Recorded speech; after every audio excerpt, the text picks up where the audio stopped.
About 3 years ago, I was meeting with a customer of mine in Dubai. And his company is called ITS, Information Technology Services, about a 3,000 employee company. And we were talking about the large customers that they were managing. And at that time, they were managing customers across about 45 different countries. And they were trying to figure out how to kind of pull together the different activities that they were doing.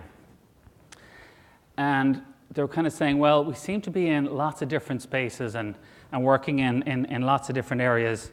And maybe if we looked at it as one kind of cohesive market, maybe that's what we might do. And that's how I tend to think about account planning, which I'm going to talk about in a minute. But thinking about it as a cohesive market. And they put in an account planning program in place with some methodology and integrated with Salesforce.com and software. And over the period of the time from about early 2010 to mid-2011, they achieved a couple of amazing things. So their number of opportunities they were working on went up by 47%. Because they got an understanding of the customer's business as they looked at it as a market, the average deal value went up by 27%.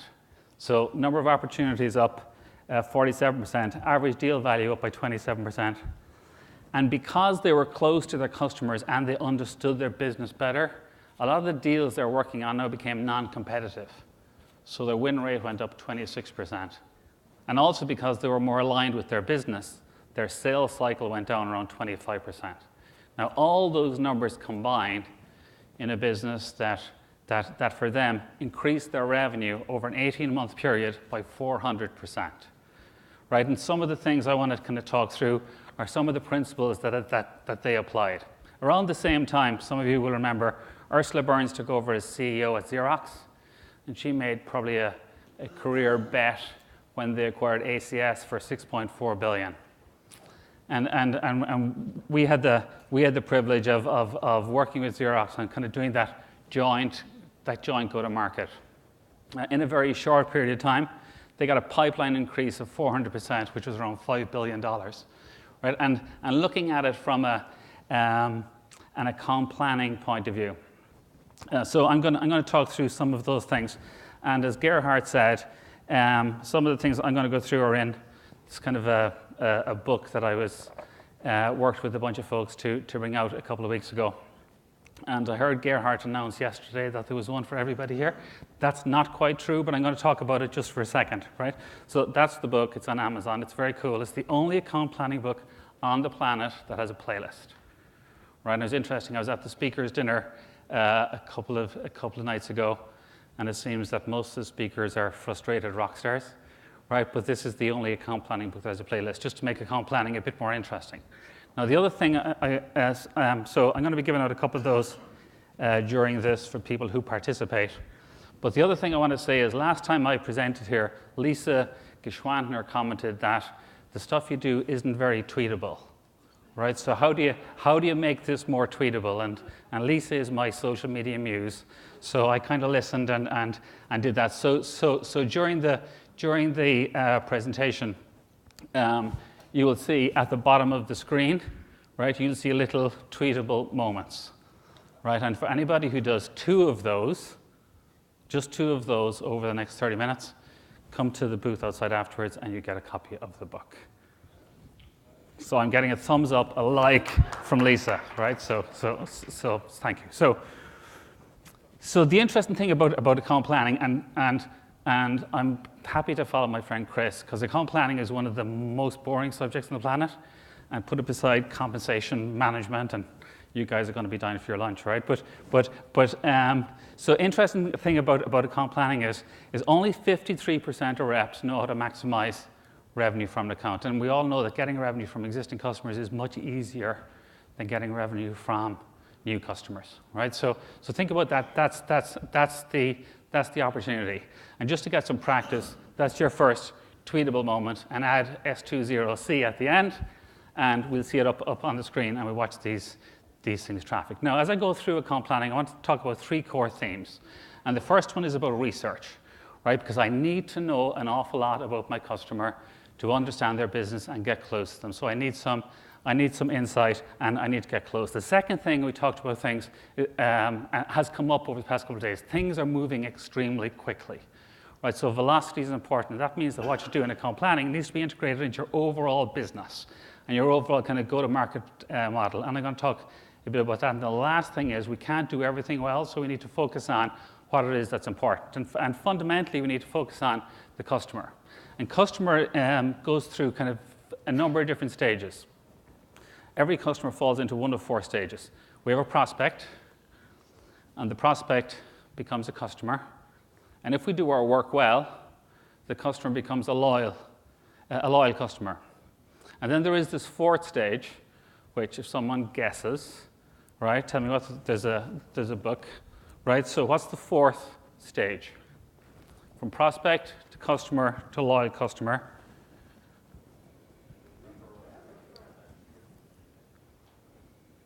Try again. Repeat. Is repeat the same as loyal?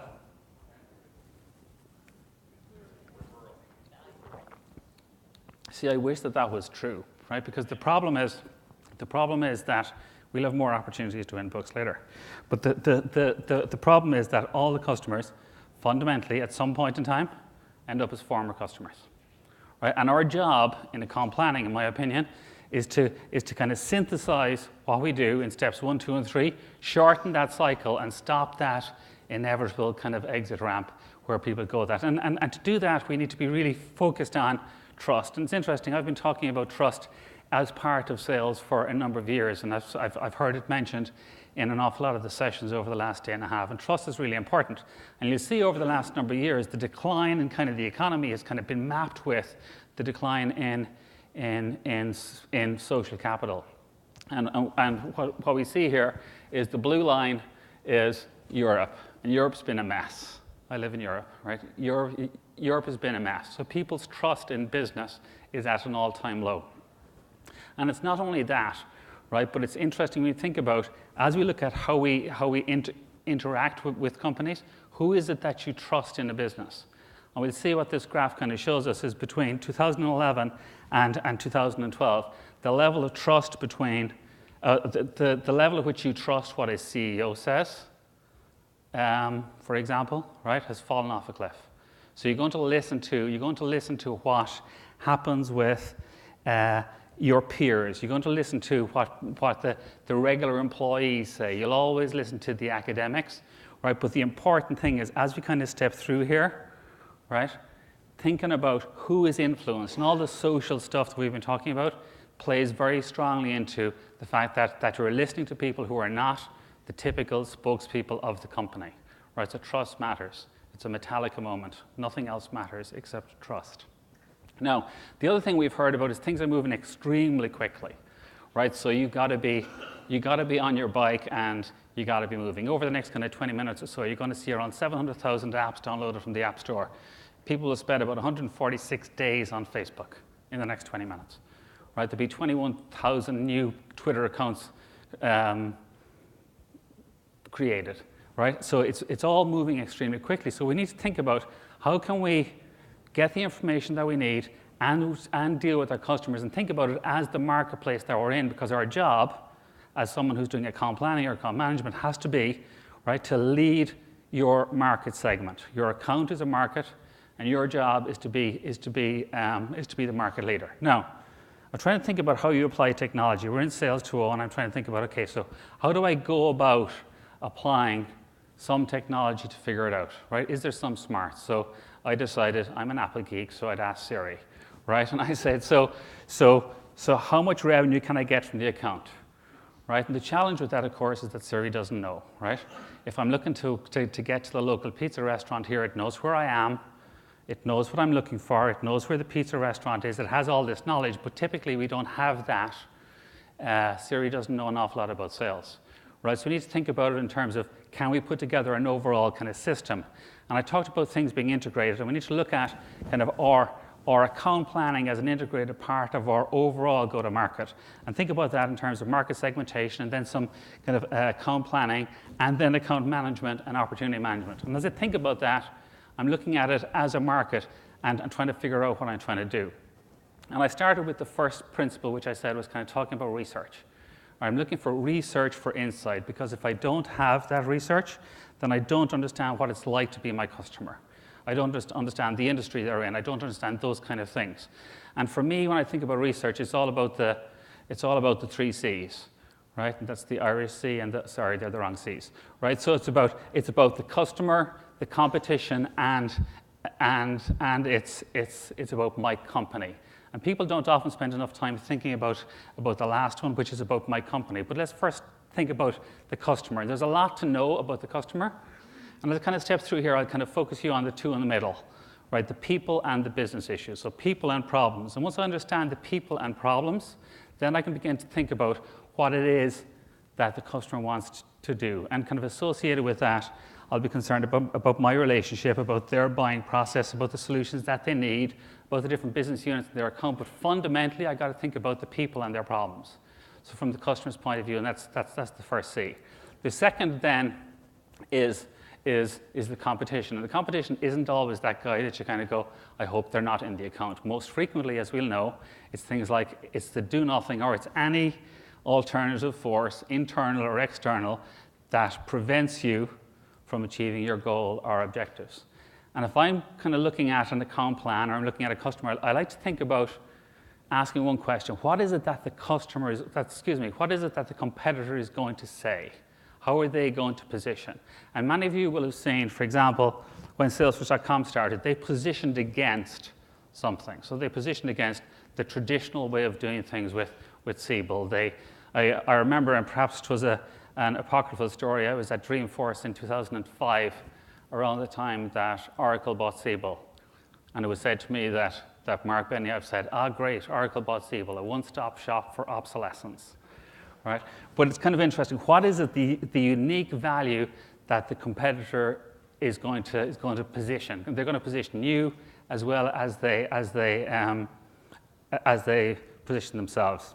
And then finally, from your own company, what is it that your own company can bring? Because if what you're trying to do is develop a long-term relationship with a large account, as you will do in account planning, right? Then that needs to be aligned with what it is that your company does. Because if it's not, you're not going to get the resources that you need. So when you kind of think about that, it's you and your partners, your strategy, what you're good at, your history, but the solution fit that you have. If I was I often ask the question, says, well, if I'm the customer, would I buy? Right, so what's key? So when I do this, think about it in terms of the market, what I want to do is look at the kind of various segments that are there so I can decide, okay, I'm not going to pick the lemons, and look at the market and break it down into its various pieces. And I can only do that by thinking of it against kind of two axes. And one is importance to the customer, and the second one is importance to us, right? Because I'm looking for that area of mutual value.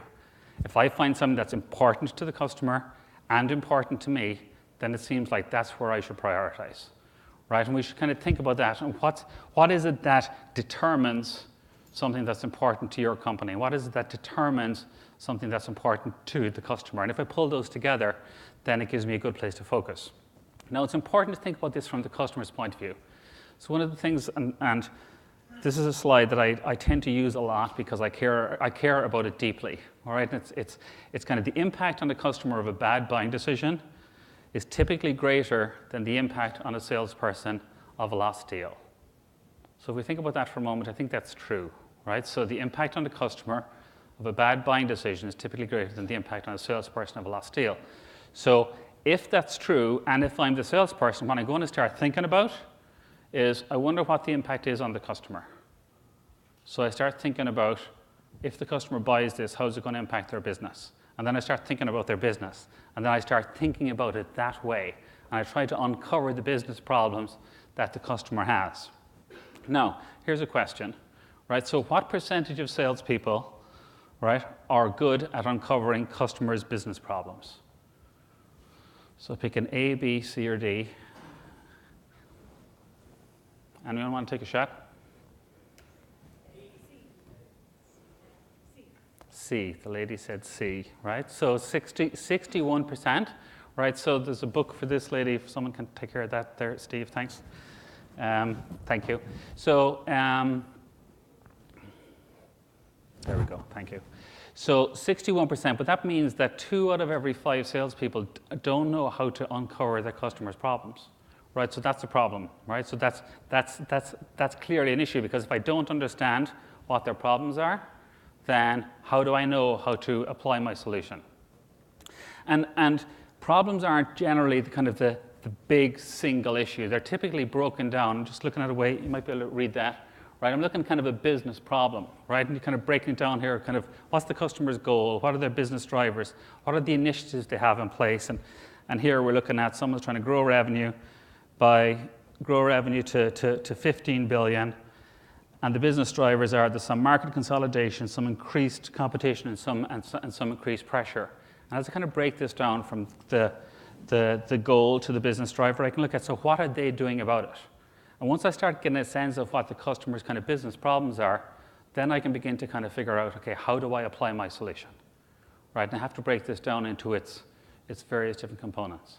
Now, when I talked about the customer earlier, I talked about the business problem and the people, right? And one of the other issues, of course, that people have is accessing the key players. How do I get to the people who count? So what percentage of reps can access key players?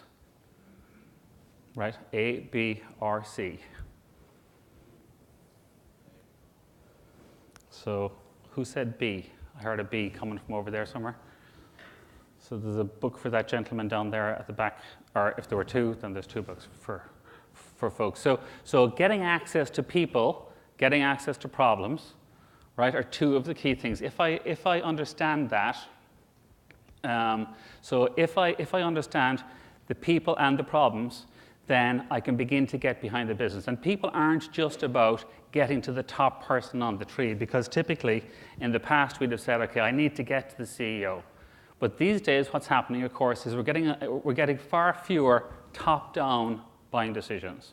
We're getting a lot more decisions made on, you need to understand what Stephen cares about, and Tim cares about, and Pat cares about, so that when I do, then the CEO is more likely to support it. So when I understand the business problems, I understand the people, then I can begin to kind of brainstorm with my team around, okay, how can I go and apply what it is that I want to sell to the customer based on how can I apply my solution. Now, one of the other kind of dimensions, the factors that happens is kind of timing is important, and how much the customer cares about or knows about what they want to buy. I just want to talk about 2 concepts here. It's kind of a propensity to buy. So if I have an active need, so I know I've got a problem, I know typically what solutions might look like, and I've probably shortlisted my vendors, right? Then I have a high propensity to buy, but the salesperson has very little opportunity to add value, right? And when in account planning, we want to think about areas where we can get to places where the need isn't necessarily active, right? But where there's a much greater opportunity to add value and start kind of doing some value creation. And again, if I do my research, then I can get behind that and begin to create value and get to a place where it's non-competitive, my average deal size is higher, I have more control over the sales process, and I'm much closer. And then I can come up with kind of very specific gems of information that I can work on. We look at this in a model that we call an opportunity map. And you won't be able to read this, but basically across the top are the solutions that you sell, and down the left-hand side are the different kind of business units in a large account. Now, if you're managing a number of smaller accounts, they might be just separate accounts. But your job as the owner of your marketplace, if you like, is to sell all of your solutions to as many of the divisions, in this example, down the left-hand side as you can. That's how you maximize the opportunity from the market. And if you look at where there is no oversection, that's what we'll refer to as white space, right? So this is where we should be looking in the existing customer, where we have built-in references, where hopefully we have a good experience, where we can sell more opportunities. And if you do this well, and I'll go back to my ITS example of the number of opportunities up by 50%, or the Xerox example with the 400 billion pipeline, you end up with a lot of new opportunities. And that gives you the opportunity to say, okay, I need to go and focus on this. And which ones of these am I going to chase? And in the same way that you prioritize the segments that you're going after, what you always want to do is focus and segment on very specific opportunities. In this case, again, you're doing it with your two dimensions, right? Your value to the customer and the value to us. And pick those and understand where it is that we're going to focus. Once you do that, you know your customers, you know the problems, you know your solutions, you know where you're focused, you know the opportunities, and then you get to the place of your action plan and your objectives and your strategies and your actions and how you kind of drive through that. And of course, each one of these, if you've got kind of current opportunities that you're working on, deals that are in the pipeline, you're going to need to have, some revenue objectives. And so what you're trying to do is grow your smaller customers into big customers, or grow big customers into bigger customers. But I'd like just think about that for a second and think about what is it that impacts your revenue number. And in truth, there are only 4 things that matter, right? So everything that we do in terms of sales can be measured by 4 things, right? So that's the number of deals, the average deal value, the win rate, and the sales cycle. So as I kind of step through this and think about what is it that I can do to drive each one of these, because when I do, I end up with much greater sales velocity. My example when I started there, my example with that company in Dubai, as they kind of stepped through this and grew these by 50-something percent, 27 or 26%, it all aggregates. And if you look at this, and if you can improve, for example, the top 3 deals, value and win rate by 10%, and if you can reduce your sales cycle by 10%, you get a net growth in your revenue by 48%, right, without adding additional resource. So it's really important to think about each of these 4 dimensions, because typically when I speak to folks and say, here are the 4 things, I say, what do you care about? And they go, the number of deals. I need leads. What kind of leads do you want? I don't know, I just need leads, right? I need more leads and more of it, but we need to impact each one of those factors. And then thinking about that when we're looking at a large account, it's rare that any one of us, any company, has all the solutions that the company needs. And our job is serving our market, and sometimes that means having a partner that we bring into the market, into the marketplace with us, or into the customer, and thinking about that strategically.